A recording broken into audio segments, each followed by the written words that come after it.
Hey everybody, Mushbeard here, back with some more Destiny 6 action. Let us get into this. Today we are going to talk about debuffs, because there are a lot in Destiny 6, and some of them are a little confusing, and some of them are very similar to each other. So you can get this kind of mixed up. But first, before I do that, shout out to my new guildmates in Black Ice, Whiskey 93, Kukai, Foxtrot, and Third Sin. They are the first four that have joined my guild here, so go on out. We're looking for more people. Black Ice, BLACK1CE. We will see you in the game. Thanks for joining, guys, or gals. I don't know which one, but thanks for joining anyway. We'll hope to get that up and rolling real soon. We've already taken down the first conquest boss a couple times, so we're going to keep improving and growing with each other and learning. But like I said, we're going to start some auto action here. As you can see, I have 1,500 keys to spend. There are a lot that need to be used up. And it takes me forever because of my battery life and phone charging issues. But we will talk about debuffs while we run some stuff here. So let me set these up. The day just reset. We'll do daily dungeon. I'm going to need these. Hopefully this should be good. No, that was a team I was testing out. Where's my team? For this boss, let's see here. Let's run. I have gotten some more net 5s. I got Carlotta, Rock Carlotta, I got Rock Yona. Who else have I picked up? 5 stars. Paper Zhao Chi. I got a Rock Helga. I've been doing a lot of summoning, not to get net 5s. Actually to get net 4s, and I haven't pulled the net 4s. I've been looking for Sohos and Eves, and I haven't pulled either one.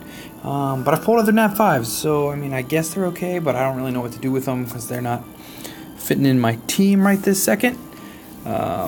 So that is a little frustrating, but what are we gonna do here? I really kind of like the Griffin. I'm going to run the Griffin as my striker. I am really liking the Griffin. I need to build them up. We can go over the skills after the debuffs, but he does have a debuff in it that we can talk about, but we don't need that. There we go. 10% less cooldown. Alright. So let's go back and then start this running so that we can see, and we will talk about debuffs. Let's finally get to the topic that I said we were going to talk about. Alright. I don't even know. We're going to 3-star, but we should be fine. I'll watch to make sure I don't die, but alright, debuffs. So there are a ton in this game. A lot of them are self-explanatory. Defense down, attack down, even the status activation ones are pretty self-explanatory, like your chance to do your status skill. If it was 20%, you have 20% increase, now it's 40%. Or status activation resist, so that is basically your resistance skill, so people don't land status debuffs on you, shield removal, all that kind of stuff. That's pretty self-explanatory. But there are some, especially this one, I still don't know exactly what it does because I can't find it anywhere else other than the one character I have with it, and it doesn't tell me. And that one is vacuum. So if anyone knows exactly what the vacuum one does, let me know. I forget which character it is has it, but I have one character, and that's the only one I could find. And when I went into the skill description or the breakdown, like all the other skills use, it didn't really tell me what it was doing, so I won't do that. But alright, so we will start with the ones that are very similar to each other, which in this case are going to be poison, bleed, and burning. They are all very similar, very similar.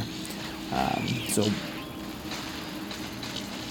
bleed is the one that's most similar to dot damages that you've seen in other games like Summoner's War. And it does, you put a bleed on it, and it does a percent damage of the enemy's current HP. So don't get that confused with other ones, because a lot of times it's max HP, but bleed is actually current HP. So it will do more, the more health they have at the time, it will do more, and as their health starts dwindling down, it will start doing less and less. But it is still very strong for taking down conquest bosses, stuff like that. Their bleeds are really good in PvP. So I mean, that is the one. So that's the similar one, or that's the one you're probably more used to seeing in other games. But what we've got here are two that are very similar, which are poison and burning. So poison, there are characters that have poison out there. The enemy will take damage proportional to the caster's attack. So instead of taking it based on their current HP, it'll be based on the caster's attack. So during the duration, if it's poisoned for 6 seconds, during that duration, they will take damage proportional to the caster. So whoever casts the poison, their attack stat. And the poison will also decrease your status resistance.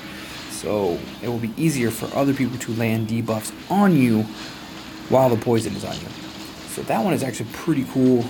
You can stack those up with have someone that poisons that has, and then decreases their resistance, and then stack some bleeds or some burns on top of it, and try to really get all those dots going and just kind of churning through everyone's HP. And then, like I said, burning is the third one that is very similar. I'm not even paying attention to the game right now. I probably should be because my health is getting kind of low here, but I got 7. If I can survive for 17 seconds, I'll have another heal up, so I guess I should pay attention. Haha, burning. Yep. This is what happens when you try to auto and you don't have 3 stars. You gotta pay attention. Oops, didn't mean to use it a second time. Oh well, there we go. There we're getting some health back, and then we get cooldown reductions. Okay. Alright, burning. Similar to poison, as the enemy will take damage proportional to the caster's attack for the duration, but that's it. It has no other second effect to it. It's just the dot damage. So poison, I don't know if they're the exact same percentages. That would be nice to find out, because it doesn't say exactly what the percentage is of the attack and everything that it does, but it would be nice to kind of get that information. But supposing they're the same, poison is much better than burning. But I'm going to guess they're slightly different values, so that burning has a little more desire than just being secondary to poison. But you never know. So those are the 3 that are very similar, but like I said, bleed, burn, and poison, very similar. Again, bleed, percentage of the enemy's current HP. Burning and poison both do a damage based on the caster's attack, but poison will also decrease their status resistance. So it is highly effective for major debuffing teams here. So we're going to repeat this, and we're going to auto-repeat. Now that we got 3 stars, it should be much easier because I'm going to take less damage and do more damage. So hopefully I don't even need to pay attention this time, but we will go ahead and set that up and talk about some of the other debuffs that are going to be in this game. That are kind of similar to those. These don't do the damage like those, but they are a little bit to know exactly what's going on. You have your basic one, blind, which is just chance to miss. So you cast it on someone, their chance to hit you is decreased, which is great. I mean, that's about, if you don't have invulnerability shields, that's the next best thing. If they don't do any damage, then you don't take any damage. Then you have Spotlight, which there's not a ton of characters with, but there are some. What Spotlight does, you cast it on an enemy, and it will increase the enemy's chance to be crit, but it will also increase the crit damage against them while they're spotlighted. So they'll be more vulnerable to getting crit, and when they get crit, it will do more damage than a normal crit would. So for crit-based builds, it is very, very, very good for people that are looking to build that, because you can use someone that buffs their own crit, and then someone else that spotlights to increase the chance of all the people that it hits to be crit, and kind of stack those together. Because right now, with only the 4-star orbs, you can't get too high with crit on your own, which is okay, because 100% crit rate can sometimes be not so fun in games. But so you do want to look out for those spotlight units when you have crit-based characters, because they can really help out. Another one is charging. This one was very confusing to me, but what it does, it interrupts the caster, and it pulls them to you. So it's like a reverse charge. So you're not charging towards them; it's pulling them to you.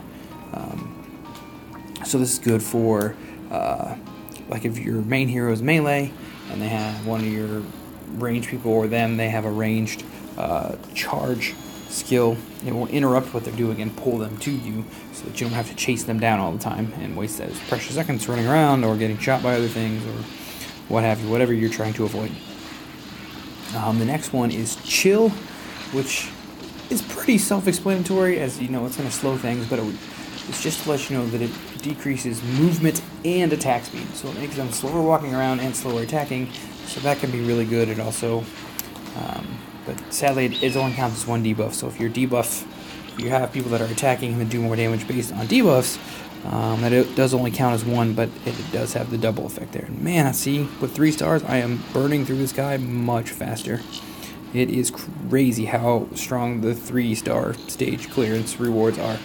So if you haven't known about that, the buff you get for having 3 stars on a stage when you're like farming and stuff, you get the increased damage done and decreased damage taken. You just saw how effective that was. Like, I didn't pay attention at all. I just blew that guy up. As with the first one, I nearly died. And had to manual and run around and all that stuff. So, yes, it is great. But, and I think the last debuff we're going to talk about right now is Shock. Now, Shock, what it does is actions are interrupted, so kind of like charging, and damage is reflected proportional to their attack. So, if you shock someone, obviously it interrupts their action, but then all of their attacks after that for the duration while they are shocked, damage is reflected back at the attacker in proportion to their attack. So if they're an attack-based monster, they're going to hurt themselves a ton if they're attacking while they're shocked. So if you get shocked, you might want to kind of run around, not use any skills, try to limit that, because you could just blow yourself up with your own attacks based on the fact that you are shocked. So that's kind of the big debuffs here that I thought when looking at them were, some of them could be a little confusing, especially the poison, burning, and bleeding, because they're very similar, and can you stack them all, and what's the difference between them all? You can see those things in the skill description, so you have to, it says, bleeding or whatever, and you are wondering exactly, you have to go, it's buried deep in the character screen, you have to go into the character, and then click on skills, and then the individual skills, and then at the bottom it has like the status activations and stuff, and then click on that, and it will give a little pop-up that tells you what it does.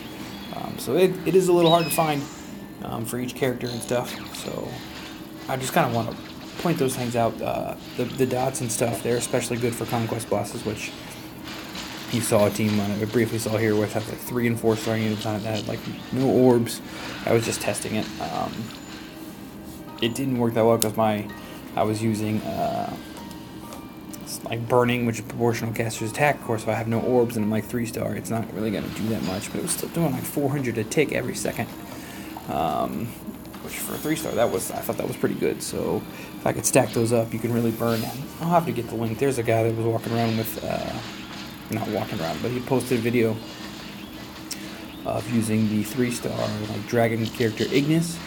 He's a rock type, and all his debuffs, basically he was soloing, I think it was like the Nightmare Conquest boss with just Ignis's debuffs, like just burning him and then just walking around while it ticked and not getting hit, and then when his skill cooldowns were back, like putting all the dots back up and then walking around and not getting hit. And he did have to revive, and came close to dying. He's like, no, but for 30 rubies, he was able to solo the boss by himself, so it was crazy. Obviously you need good orbs and stuff for that to happen, but it does show you the power of the dot damages and how they stack, and especially on high HP targets. So, alright. So that is kind of what I wanted to talk about today, and yes, it's not going to get cut off because I have fixed some of the space issues on my phone, so hopefully my video shouldn't be getting cut off anymore and I can do my proper outro. But that is it for today's talk, everyone, on debuffs. We will come up with another topic for another day. In a couple days here, we should have another video up. But thanks for watching, everybody. This is Mushbeard. I am out.